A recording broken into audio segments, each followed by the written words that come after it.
আমি এখন আছি আমাদের ভোলার তজুমুদ্দিন উপজেলার চাঁদপুর ৯ নং ওয়ার্ডে। আজকে যখন আমি তজুমুদ্দিনে যাচ্ছি, হঠাৎ করে দেখলাম দুজন কৃষক ভাই খুব সুন্দর করে এই যে এটা হচ্ছে বাদাম ক্ষেত নিড়াচ্ছে। তো ওদের এটা দেখে আমি ওদের কাছ থেকে আজকে জানতে চাবো, এবং বিশেষ করে যারা কৃষক আছেন তারা এই বাদাম রোপণ করার পরে কয়দিন পরে যেন তারা এই ফসল উৎপাদন করতে পারেন, বাজারে নিয়ে বাণিজ্যিকভাবে কাজ করতে পারেন, সেটা জানবো এবং জানাবো। কেমন আছেন ভাইয়া? ভাই ভালো আছি, আপনি ভালো আছেন? আলহামদুলিল্লাহ আমি ভালো আছি। আপনার নাম? মোহাম্মদ নূর নবী। নূর নবী। জি ভাই। বিয়ে করেছেন? বিয়ে আনো করি না করমু।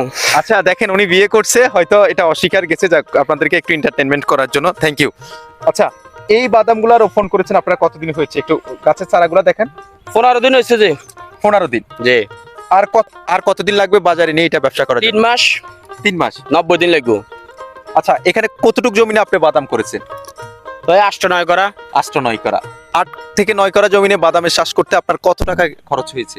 30-35 হাজার টাকা। 35,000 টাকা। আপনি কতটুকু আশাবাদী যে কত টাকা ইনশাল্লাহ?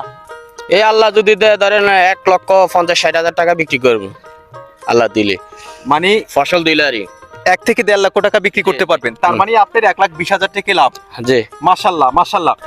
দেখেন কৃষক বাঁচলে বাঁচবে দেশ, গর্বে আমাদের সোনার বাংলাদেশ।